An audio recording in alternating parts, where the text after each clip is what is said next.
Salut tout le monde, bienvenue à une autre vidéo. Et dans cette vidéo, je vais répondre à la question, est-ce que les malades doivent avoir la foi pour être guéris? Alors, je suis bien au courant qu'aujourd'hui dans l'église, on enseigne les gens que les malades ont besoin d'avoir la foi pour être guéris, sinon ils ne vont pas être guéris. Mais moi, j'aimerais répondre à cette question avec une autre question. Est-ce que Lazare a eu la foi pour être guéri quand Jésus l'a ressuscité de la mort? Bien sûr que non, parce que Lazare était mort. Alors, comment tu peux avoir la foi quand tu étais mort? Alors, aujourd'hui, dans ce petit enseignement, je veux vous partager la réalité que on peut avoir la foi pour les malades, même si les malades n'ont pas la foi. Alors, un autre exemple que j'aimerais vous partager, c'est l'exemple du officier romain. Et ça, on peut trouver ça dans Matthieu 8, 5 à 13.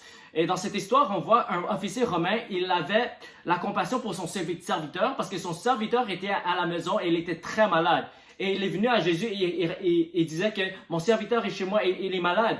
Et Jésus lui a répondu que je vais venir le guérir. Mais ce que le Romain l'a répondu, il a dit que moi je suis un homme sous l'autorité comme toi, et je dis à mes serviteurs va et ils vont, je dis à mes serviteurs viens et ils viennent. Alors il a compris cet aspect de l'autorité. Alors il a dit à Jésus que toi tu as juste à dire un mot et mon serviteur sera guéri. Et qu'est-ce que Jésus a répondu? Il a répondu, j'ai jamais vu autant de foi comme cet homme. Alors Jésus était tellement impressionné avec la foi du officier romain.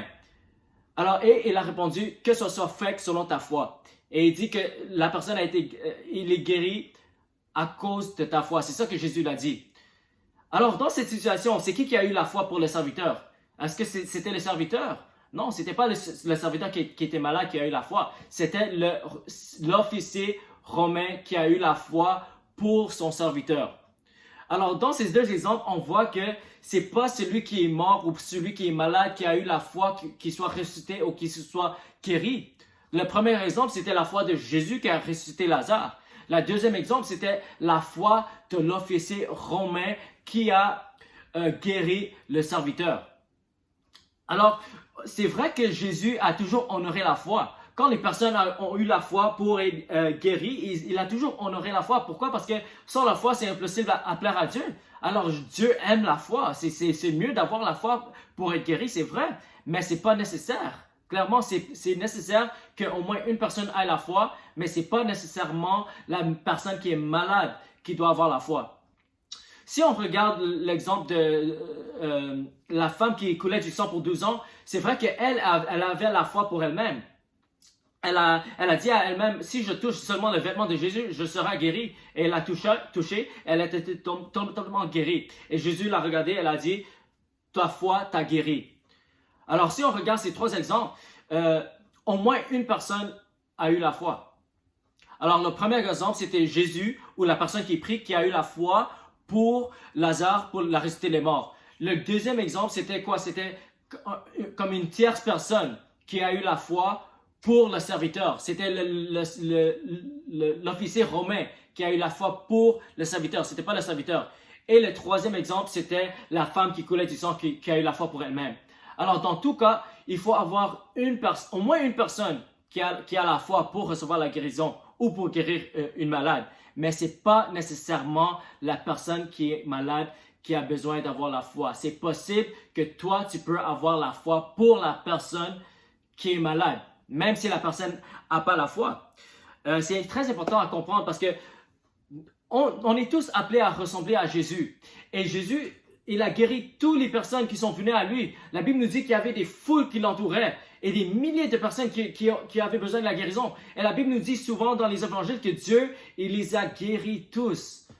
Et c'est carrément impossible que toutes les personnes qu'il a guéries ont la foi ou avaient toutes les qualifications que l'Église aujourd'hui nous dit qu'on doit avoir pour être guéri. Il n'a jamais dit aux gens que parce que tu n'as pas la foi, je ne pourrai pas te guérir, ou parce que tu es un lien générationnel, ou parce que tu ne t'es pas répandu. Tu sais, toutes les personnes que Jésus a prié pour, ils étaient tous dans le péché. Et personne n'était né de nouveau. Ils étaient tous des pécheurs. Mais Jésus les a guéris, tous. Et c'était Jésus qui a eu la foi pour les malades la plupart des temps. Alors, c'est très important à comprendre. Maintenant, les gens vont dire, « Ah oui, mais Jésus ne pouvait pas faire les œuvres de miracle dans son propre village. » encore ça c'est faux. Parce que la Bible nous dit clairement qu'il prêchait dans la synagogue ou dans la région où il vivait, où il a grandi. Il prêchait dans les synagogues et il faisait les miracles. Et les gens disaient comment il peut avoir telle sagesse et comment il peut faire tel miracle. Mais après, ils ont reconnu que c'était Jésus, le fils du charpentier, le fils de Marie, le frère de Joseph. Alors, ils l'ont mépris parce qu'ils le connaissaient en tant qu'enfant.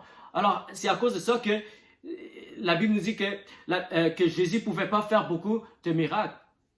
Mais pourquoi ils disent qu'il ne pouvait pas faire beaucoup de miracles? C'est vraiment simple. C'est simplement parce que les gens l'ont méprisé, ils ne venaient pas pour la prière.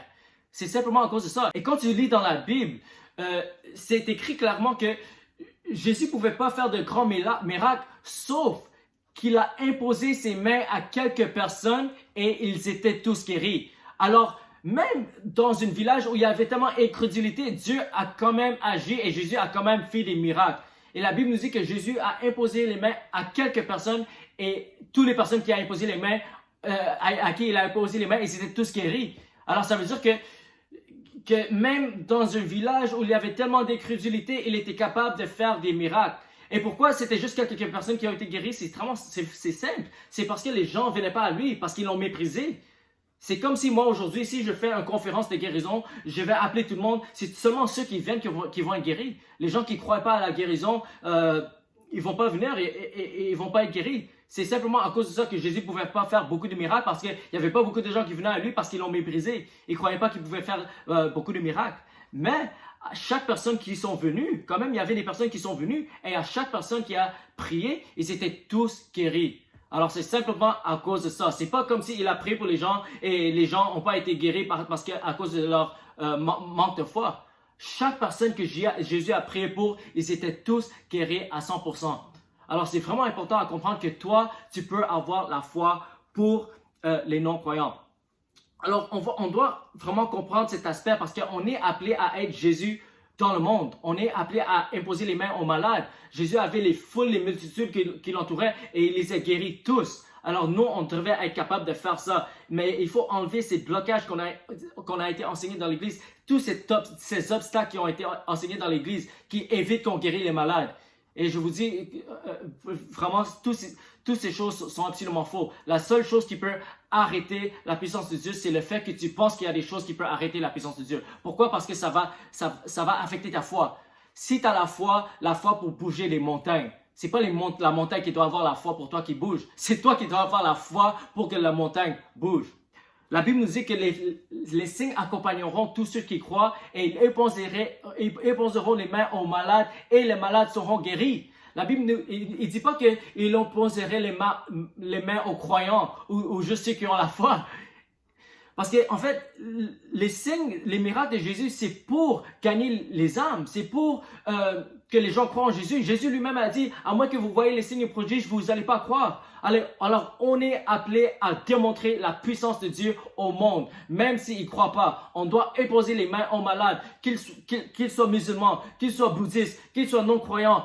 À travers la foi en Jésus, tu es capable de ressusciter les morts par la foi. Tu es capable de guérir les malades par ta foi. Et la personne qui est malade, la personne qui est morte, il n'a pas besoin d'avoir la foi.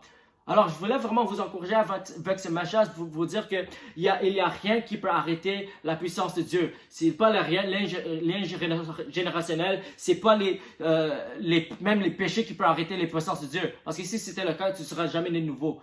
Quand tu étais péché, Dieu t'a libéré, Dieu t'a sauvé. Et la même chose pour les malades. Même s'ils sont dans le péché, toutes les personnes que Jésus a prié pour, ils étaient tous dans le péché.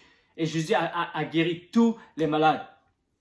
Alors, je voulais vraiment vous encourager avec ce message de ne pas croire aux mensonges du diable, toutes ces doctrines qui vous évitent à avoir la foi pour les autres. Sortez hors de vos zones de confort, allez dans les hôpitaux, priez pour les malades, chassez les démons, sortez dans les rues, parlez à vos voisins et vous pouvez guérir n'importe quelle maladie à travers la foi en Jésus. Alors que Dieu vous bénisse et je vous souhaite une excellente journée.